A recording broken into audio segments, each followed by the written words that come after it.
కరీంరామ్. నా పేరు తుడుగిరిగారు. మీరు చిన్నప్పటి నుంచి తల్లిదండ్రులు చనిపోవడంతో సోదరతత్వంతో పెరిగాను. బ్రిటిష్ వాళ్లకు వ్యతిరేకంగా కరాపత్రాలను పంచినందుకు నేను శిక్ష అనుభవించాను. ఈ నేరానికి నాకు ఉరి శిక్షణ విధించారు. 18 ఏళ్లకే దేశం కోసం పోరాడి సంతోషంగా ఉరి శిక్షను అనుభవించుకున్నాను. భారత మాత ముద్దు బిడ్డగా మారాను. ధన్యవాదాలు. అంతే పోరాటంలో పాల్గొని జైలు శిక్షకు గురైన తొలి తెలుగు మహిళను నేను దువ్వూరు సుబ్బమ్మను. అయితే నన్ను జైల్లో ఎలా ఉంచాలని బ్రిటిష్ ప్రభుత్వం ఆలోచిస్తుంది. నా దగ్గరికి ఒక జిల్లా కలెక్టర్ వచ్చి బ్రిటిష్ ప్రభుత్వాన్ని క్షమాపణ అడిగితే వదిలేస్తానని చెప్పారు. నా కాలి గోరు కూడా బ్రిటిష్ ప్రభుత్వాన్ని క్షమాపణ అడగదు అన్నాను. మళ్ళీ వచ్చి 100 రూపాయలు ఇవ్వమన్నారు. కానీ నా తలపైన ఉన్న గుడ్డ తీసి ఏముందిరా గోరుగుండు తప్ప నేను బాలికల పాఠశాల స్థాపించాను. బాలికలకు ఉచిత భోజన వసతి కల్పించాను. ప్రతి ఊరిలో కద్దరు బట్టలు అమ్ముతూ తిరిగాను. 1942లో క్విట్ ఇండియా ఉద్యమంలో పాల్గొని లాఠీ దెబ్బలను భరించాను. ఎటువంటి పరిస్థితుల్లోనూ కూడా ధైర్యాన్ని కోల్పోలేని వ్యక్తిత్వం నాది. రాక్షసుల్లాగా ఉన్న బ్రిటిష్ ప్రభుత్వానికి ఎదురు తిరిగి నిలబడ్డాను. ఎన్నడూ పదవుల కోసం నేను ఆరాటపడలేదు. 16 ఏళ్లకు అఖిల భారత్ కాంగ్రెస్ కమిటీ సభ్యురాలుగా పనిచేశాను. నాకు దేశ బంధువుగా గౌరవించారు. నేను భారతమాతకు నా జీవితాన్ని అంకితం ఇచ్చాను. వందే మాతరం, వందే మాతరం, వందే మాతరం. నా దేశం కోసం, నా దేశ ప్రజల కోసం సొంత బట్టలు కూడా వద్దనుకున్నాను. నా వైవాహిక జీవితం దేశ స్వాతంత్ర పోరాటానికి ప్రతిబంధకం అవుతుందని భావించాను. దేశం కోసం సాంసారిక జీవితాన్ని త్యాగం చేసిన త్యాగమూర్తిని నేను. రాజ్యం తిప్పడమే జీవన కర్తవ్యంగా భావించాను. అన్నంకి బదులుగా నూకలు కొంటే తక్కువ ఖర్చుతో జీవితం సాగుతుందని భావించాను. ఎందరో మహిళలకు జీవనోపాధి కలిగించాను.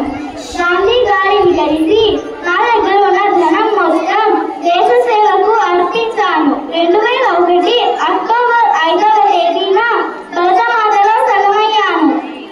వందే మాతరం. నేను మీ పూర్వం కనకమ్మని. నేను మన నెల్లూరు జిల్లాలోని మినగల్ గ్రామంలో జన్మించాను. నాకు చిన్నప్పటి నుంచి బ్రిటిష్ పరిపాలన అంటే విపరీతమైన కోపం. వారు చేసే అరాచకం నన్ను చాలా బాధ పెట్టేది. బిపిన్ చంద్రపాల్ ప్రసంగాలతో ఎంతో ప్రసన్నురాలయ్యారు. స్త్రీల కోసం సుజనరంజని సమాజం స్థాపించారు.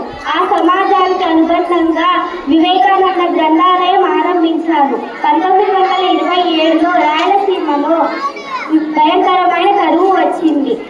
నేను నా సాయశక్తుల కరువు పీడితులకు సేవ చేశాను.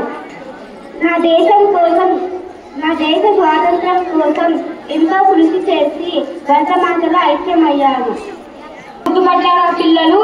నన్ను మీరు ఎప్పుడూ చూస్తున్నారు, కానీ నా పేరు ప్రతిసారి వినుంటారు. ఎలానో తెలుసా? కోటిరెడ్డి సర్కిల్ అని వీరి పేరే నా పేరుగా మార్చేశారు.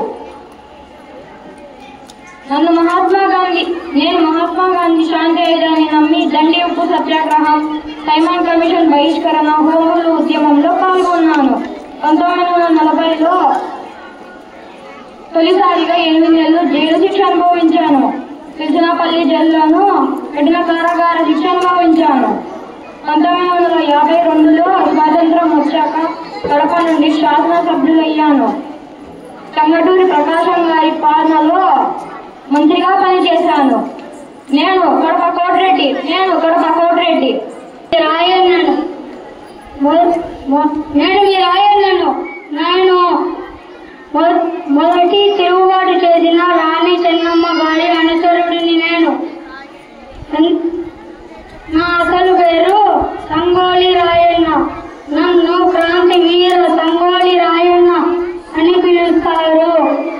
సైనికుడు రాణి చెన్నమ్మ గారిని బంధించినప్పుడు నేను ఆ విప్లవాన్ని కొనసాగించాను. సైనికులందరికీ యుద్ధ నేర్పించాను. కానీ బ్రిటిష్ వారి చేత అత్యంత దారుణంగా చంపబడ్డాను. వందే మాతరం, వందే మాతరం.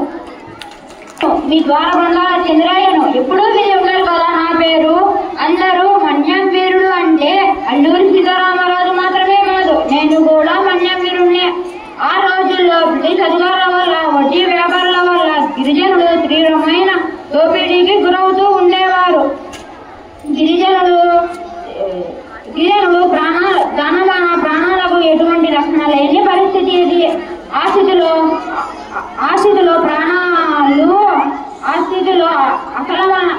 అసలమలాన్ని ప్రాణాలు తీసుకోవడాన్ని ఆ స్థితిలో నేను బ్రిటిష్ ప్రభుత్వం మీదగా తిరుగుబాటు చేశాను.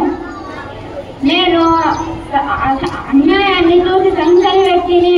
బ్రిటిష్ ప్రభుత్వం మీద తిరుగుబాటు చేశాను. నేను తూర్పు గోదావరి జిల్లాలోని గోదలూరు నివాసిని. బ్రిటిష్ వారు నన్ను పట్టుకోలేక